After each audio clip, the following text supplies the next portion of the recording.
Hola, este es el último vídeo que le vamos a dedicar a las progresiones geométricas. Ya sabemos reconocerlas, obtener el término general y por último lo que nos falta es aprender a calcular la suma de sus términos. Y veremos que nos podemos encontrar con dos casos, que no nos ocurría con las progresiones aritméticas, pero con las geométricas sí. ¿Por qué nos encontramos con dos casos? Porque yo puedo tener una progresión geométrica como esta, en la que mi término general es este, mi razón es -2. O puedo tener una progresión geométrica como esta, en la que el término general es este, y se ve muy claramente cuál es la razón, que sería 1/10.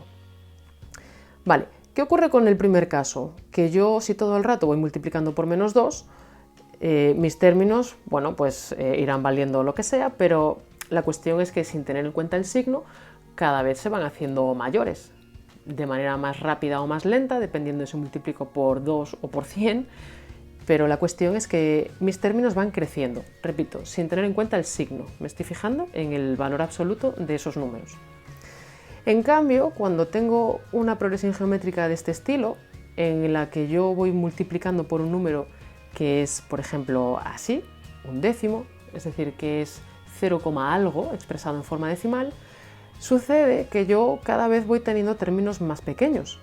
Si quisiera seguir escribiendo por aquí los siguientes términos, cada vez tendría más 0,0000.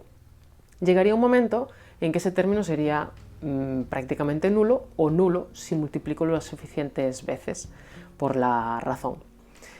Es decir, que las progresiones geométricas en las que r en valor absoluto es menor que 1, llegan a anularse, son finitas.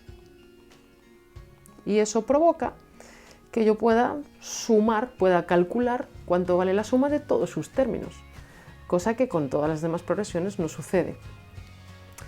Entonces, como digo, lo que ocurre con estas progresiones en las que el valor absoluto de r es menor que 1, en algún momento mis términos llegan a valer 0 y entonces puedo sumar todos ellos y el valor va a ser el primer término dividido entre 1 menos r.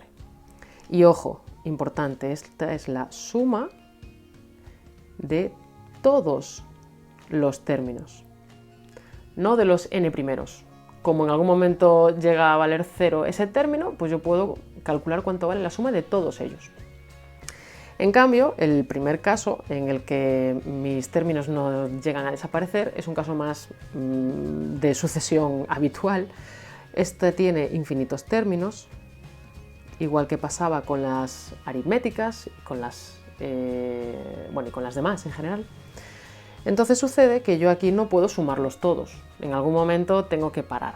Así que en este caso la expresión que tengo es un poco del mismo estilo de la expresión que tenía para las aritméticas, y aquí lo que puedo hacer es sumar los n primeros, y la expresión que me permite calcular la suma de los n primeros sería esta. El primer término por r elevado a n menos 1 entre r menos 1. Entonces, ojo, aquí lo que puedo hacer es sumo los n primeros. ¿Cómo se utilizan estas expresiones? Pues vamos a hacer un ejemplo muy sencillo.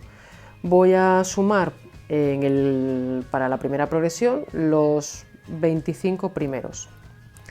Entonces, ¿qué necesito? Fijaos, aquí lo que necesito es cuánto vale el primer término, cuánto vale r. En el otro es mucho más sencillo, cuánto vale el primer término y cuánto vale r, son los mismos datos, pero bueno, la expresión es mucho más sencilla de calcular. Entonces, ¿cuánto vale mi primer término? Pues es 3, su valor. Multiplico por r, que es menos 2 elevado a, así entre corchetes, menos 2 elevado a n, que es 25, restamos 1 y ahora divido entre r, que es menos 2, menos 1. Habitualmente esto lo vamos a calcular con calculadora. Mucho cuidado con la calculadora, porque aquí este menos 2 está todo él elevado a 25. En este caso no va a tener influencia si utilizáis bien la calculadora y escribís los paréntesis, si ponéis la base entre paréntesis de esta potencia, no va a tener influencia, como digo, si los ponéis o no, porque una potencia de base negativa y exponente impar me va a dar un resultado negativo, que sería lo mismo que os pasaría si escribís esto incorrectamente y no escribís estos paréntesis. Pero cuando el exponente sea un número par, sí va a ser importante que lo pongáis entre paréntesis, porque si no os va a dar un resultado incorrecto. Entonces, ojo, porque esto tengo que operarlo antes de hacer la división. Os suele pasar que cuando operáis y lo escribís todo de golpe, si no hacéis este menos 2 este menos 2 menos 1, cogéis y como no lo ponéis entre paréntesis, claro, estáis dividiendo primero entre menos 2 y después al resultado le estáis restando 1. Tened cuidado. Vale, entonces nada, con un poquito de cuidado, calculáis primero la potencia, le restáis 1. Una vez que tengáis ese resultado, lo multiplicáis por 3. Y una vez que tengáis ese resultado, lo dividís entre menos 3. Si lo queréis escribir todo de golpe porque vuestra calculadora lo permite, hacedlo, pero usando paréntesis. En este caso da un resultado, mi madre, la verdad es que muy alto, y aún encima sin notación científica. Buena idea, muy curioso. 433.554.433. Vale, pues esa sería la suma de los 25 primeros términos de esta progresión geométrica. ¿Qué pasa con la suma de todos los términos de la otra? Pues como os decía, es un caso mucho más sencillo de operar, porque lo único que tengo que hacer es utilizar aquí esta expresión, que es muy sencillita. El primer término, 10 entre 1 menos lo que valga r, entre 1 menos un décimo.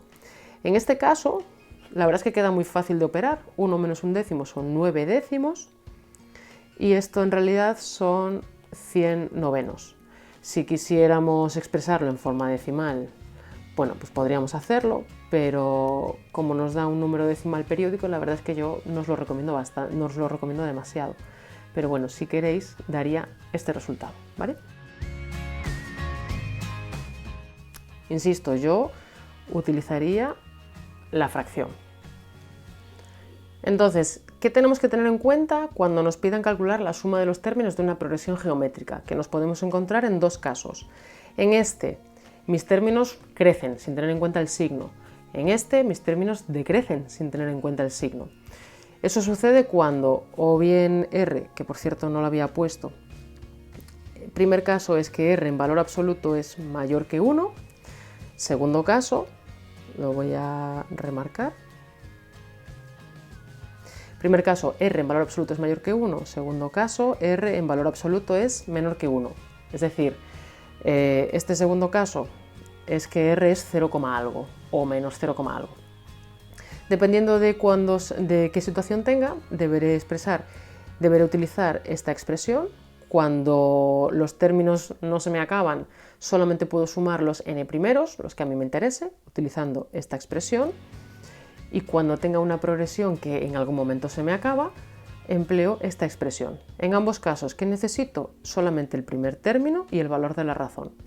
Tened cuidado cuando hagáis las operaciones con la calculadora, ojo con utilizar los paréntesis apropiadamente, y si el resultado fuera, como por ejemplo me sucedía aquí, un número decimal periódico, personalmente os recomiendo que expreséis el resultado en forma de fracción, la irreducible, pero en fracción. Gracias por estar ahí y recuerda que no es difícil, la clave es practicar. Además, ahora tienes todos nuestros vídeos clasificados por temas en nuestra página web www.cuestiondenúmeros.com.